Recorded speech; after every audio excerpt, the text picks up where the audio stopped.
It came at quite a surprise to many, including myself, when Netflix announced two different projects. First being a CGI movie for Resident Evil called Resident Evil Infinite Darkness, and we'll cover that in a different video. And the second, which we're going to cover in this video, being a TV series. Now this is going to be an interesting one because, again, this will be the first time Capcom has gone into any endeavor like this. And of course, it isn't really Capcom that's developing this. It is going to be Netflix with directors and writers, etc. from divisions that they have hired. However, Capcom has still given this the go ahead. And so this is the first time we're seeing a Resident Evil TV series. And a lot of people have actually been requesting this for a long time, but more on either a CG format or to do with the main characters. And as we'll learn here, that is not the case. However, it could still turn out to be an interesting premise. So let's get into what we know about this TV series for the start. Now I'm going to quote Wikipedia here, 10 out of 10 source by the way, never wrong. But Resident Evil is an upcoming action horror streaming television series based on the video game series with the same name, which will premiere on Netflix. The show has been greenlighted for 8-hour-long episodes, so we'll get 8 episodes in the season 1, and when it says hour-long, that usually means 42 to 52 minutes, because there will be advertisements in there. It is to be written by Andrew Dabb, with Bronwen Hughes serving as executive producer, and the director of the first 2 episodes of the series as well. The show is being produced by Constantine Film. That name's familiar, and that is because these guys were previously the people that produced the Resident Evil film series, so this could be interesting.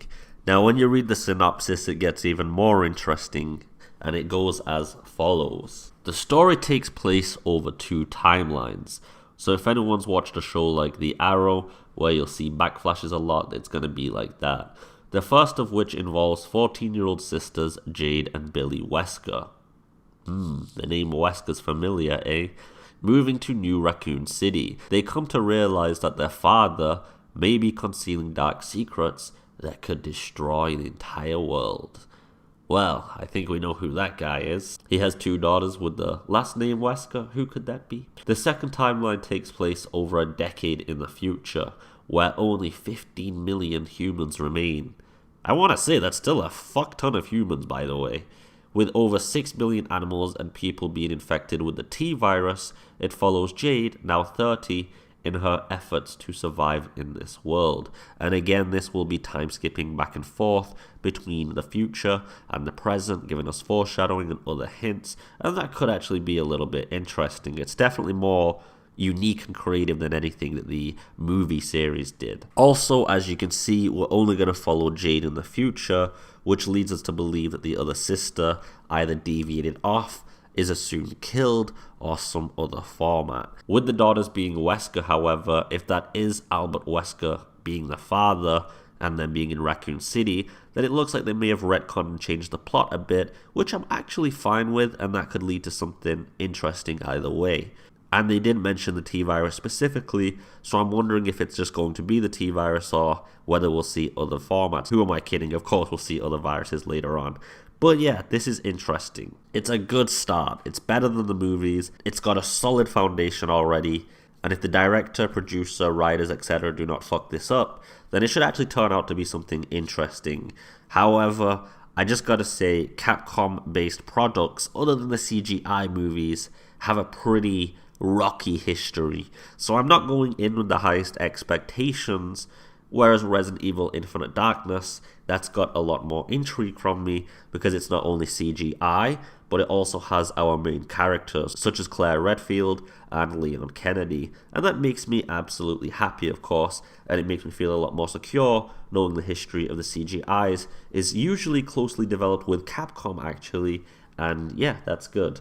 But with this TV series, which is the focus, we're just going to have to wait to see how that is. Now, with it going into the future, it looks like just in a mere 10 years, the entire world was wiped out. We're probably going to see the will be released into the atmosphere, ensuring complete global saturation. because there's no way that this was dispersed in such an international and global level without some kind of master plan. But that leads us to believe his Umbrella are a part of this. How much else have they retconned? But I'm sure with them paying for that Capcom brand, they're going to use a lot of elements for that juicy metadata, and also fans going, oh, look, it's Umbrella in the first episode. But yeah, we'll just have to wait to see. Let me know what your guys' thoughts are on this below. Do you like the fact that they're going to be doing time skips with the past and present? What do you think about it being the daughters of Wesker in quotation marks? And do you think that they'll actually do a good job on this, or just mess it up like the live action? Or anything else you have to say as well? Well, I'm looking forward to this, to be honest. I'll give the first season a go, review all of that of course, and then give you guys my thoughts on it on an episode by episode basis. And with Resident Evil Infinite Darkness, we will obviously be doing a review of that, as I've covered quite a lot of CGI content and I really do enjoy the movies. But let me know what you guys think below. I'll also be covering Resident Evil Infinite Darkness in a separate video and what we know about that. So if you are interested, keep your eyes out. If you want to get more information and just keep up to date with my random gibberish bullshit, you can follow me on Twitter, and you can also subscribe on Patreon if you're an absolute mad lad. But for now, I just hope you're having a beautiful day. As always, take it easy and peace.